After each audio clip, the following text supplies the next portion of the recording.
मेरे YouTube channel पे जो बहुत सारे पेशेंट्स के सवाल आते हैं, तो एक कॉमन क्वेश्चन बहुत बार आता है कि मेरा 5AA एम्ब्रियो था या मेरा 4AA एम्ब्रियो था। तो इसमें मेरे कंसेप्शन के चांसेस कितने हैं, सक्सेस मिलने के चांसेस कितने हैं। तो इसी क्वेश्चन का आंसर देने के लिए मैंने आज ये वीडियो बनाया है, लेकिन आपको ये वीडियो उसके लिए एंड तक देखना पड़ेगा। हाय, मेरा नाम डॉक्टर मंजुश्री कोठेकर है। मैं एक फर्टिलिटी और आईवीएफ स्पेशलिस्ट हूँ और मैं आर्ट फर्टिलिटी क्लिनिक मुंबई यहाँ पे as a senior IVF consultant practice करती हूँ। तो और मैं ये यूट्यूब चैनल चलाती हूँ जहाँ पे ऐसे ही छोटे छोटे क्वेश्चंस पे डिटेल में आंसर देने वाले वीडियोस बनाती हूँ, ताकि आपके सारे डाउट्स क्लियर हो जाए। तो अभी तक आपने मेरे चैनल को लाइक नहीं किया है, फॉलो नहीं किया है, तो देर मत कर लीजिएगा, अभी सब्सक्राइब का बटन दबा दीजिएगा। तो अभी देखते हैं कि क्या, जब आप ऐसे पूछते हो कि मेरे 3AA 3AB के चांसेस क्या है या 5A 5AB के चांसेस क्या है, तो इतनी इन्फॉर्मेशन पे आंसर देना पॉसिबल है क्या किसी के लिए? तो उसमें 3-4 बातें हैं। हम वन बाय वन जाएंगे। पहली बात यह है कि जब आप हमें बताते हो कि मेरा 5A है या 4AA है या 3AA है, तो ये जो ग्रेड्स है, ग्रेडिंग करने वाले के पॉइंट ऑफ व्यू से, पर्सपेक्टिव पे डिपेंड करते हैं। क्योंकि एम्ब्रियो ग्रेडिंग का जो सिस्टम है थोड़ा सा सब्जेक्टिव है। एम्ब्रियोलॉजिस्ट जब एम्ब्रियोज को देखते हैं तो उन सेल का नंबर, सेल का साइज, सेल का रेगुलरिटी, उसका ग्रोथ कैसे हुआ है। फिर डे 3 पे ग्रेडिंग का तरीका अलग होता है, डे 5 यानी कि ब्लास्टोसिस्ट पे ग्रेडिंग का तरीका अलग होता है। और वो एम्ब्रियोलॉजिस्ट कितने स्ट्रिक्टली या ट्रूथफुली उसे ग्रेड करके लिख रहे हैं, ये बहुत ही सब्जेक्टिव है।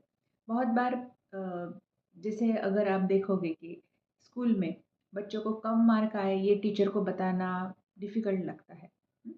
वैसे ही कभी-कभी कोई एम्ब्रियोलॉजिस्ट का पर्सपेक्टिव ऐसे हो सकता है कि आपके एम्ब्रियो का ग्रेड अच्छा नहीं है, ये बताना उनको डिफ़िकल्ट लगेगा। इसके लिए थोड़ा-सा लाइटली ग्रेड किया है, तो वो ए ऐसे लेबल किया हुआ है। ऐसे हो सकता है, मैं ऐसे नहीं बोल रही कि ऐसे ही होगा। तो जब आप सिर्फ इतना बताते हो कि ये ग्रेड दिया हुआ है, सिर्फ उसके बेसिस पे ही रिलाय करना डिफ़िकल्ट है, अनलेस अगर हम पिक्चर देखें कि हमें भी एम्ब्रियो उसी ग्रेड का दिख रहा है, तो ही हम उस पे रिलाय कर सकते हैं।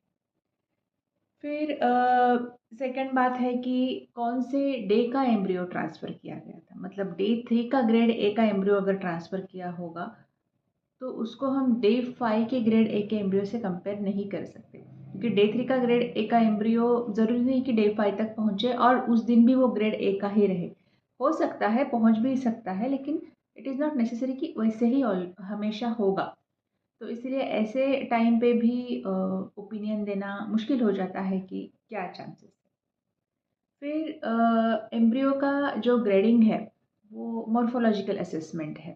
मतलब मॉर्फोलॉजिकल मतलब दिखने में कैसा है एम्ब्रियो, कैसे बना है, कैसे ग्रो हो रहा है, सेल्स कितने हैं, उसमें फ्रेगमेंटेशन कचरा कितना है, न्यूक्लियस कितने थे, कवरिंग कैसा है, वहाँ पे क्या डेब्री है वगैरह। ऐसे बहुत सारी चीज़ें हैं। फिर ब्लास्टोसिस्ट बनने के बाद कैविटी कैसा बना है, कितना एक्सपैंड हुआ है, इनर सेल मास का क्वालिटी कैसा लग रहा है, जो आउटर लेयर है उसका क्वालिटी कैसा लग रहा है।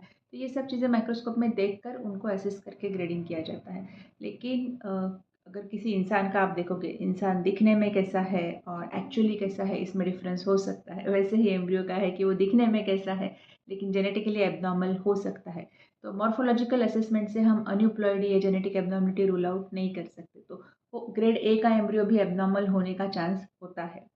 तो इसीलिए सिर्फ उसी बेसिस पे या सिर्फ इतने इन्फॉर्मेशन पे बता पाना मुश्किल हो जाता है कि चांसेस कितने हैं। और लास्ट थिंग इज एंडोमेट्रियम, मतलब आपका जो यूट्रस का अंदर का लाइनिंग है, क्योंकि दोनों चीज़ों पे सक्सेस डिपेंड करता है, एम्ब्रियो और एंडोमेट्रियम। मेजॉरिटी पार्ट एम्ब्रियो पे डिपेंड करता है, लेकिन एंडोमेट्रियम का भी कंट्रीब्यूशन है वहाँ पे। तो आपका लाइनिंग कितना था, अभी इसमें थिकनेस कितना था, इससे ज़्यादा ज़रूरी है कि आपका को टेक्सचर, उसका क्वालिटी कैसा था लाइनिंग का, ब्लड सप्लाई कैसा था, प्रोजेस्टेरॉन का स्टार्ट कैसे किया गया है, प्रोजेस्टेरॉन वैल्यूज़ कंट्रोल में थे या नहीं थे, वो सब चेक किया हुआ है या नहीं। तो ये सब चीज़ें भी बहुत इम्पॉर्टेंट है और उसके भी ऊपर डिपेंड करता है कि सक्सेस मिलेगा या नहीं मिलेगा। और उसके साथ साथ ये भी इम्पॉर्टेंट है कि एम्ब्रियो ट्रांसफ़र करने का तरीका कैसा था। अगर आपका फ्रोजन एम्ब्रियो ट्रांसफ़र था तो थॉ करने के बाद एम्ब्रियो सर्वाइव कितने टाइम पे हुआ, उसको देखा गया था या नहीं, वो एक्सपांड होता है या नहीं, ट्रांसफ़र करने में कुछ मुश्किल थी क्या, ये सब चीज़ों पे भी ल्यूटेल सपोर्ट यानी कि उसके बाद जो मेडिसिन दिए जाते हैं वो क्या थे। तो इन सब चीज़ों पर भी एम्ब्रियो ट्रांसफ़र का सक्सेस डिपेंड करता है। तो आज के लिए इतना ही। अगर आपको इसके बारे में और कुछ डाउट्स है तो नीचे कमेंट्स में पूछ लीजिएगा। और अगर कंसल्टेशन के लिए आना है तो हमारा क्लिनिक मुंबई में है, कुर्ला और चेंबूर एरिया में। और यूट्यूब से आने वाले पेशेंट्स को हमेशा फर्स्ट कंसल्टेशन फ्री रहेगा। और नेक्स्ट वीडियो आपको कौन से टॉपिक पे चाहिए ये ज़रूर नीचे क्वेश्चंस में कमेंट्स में लिख कर बताइएगा। Bye bye.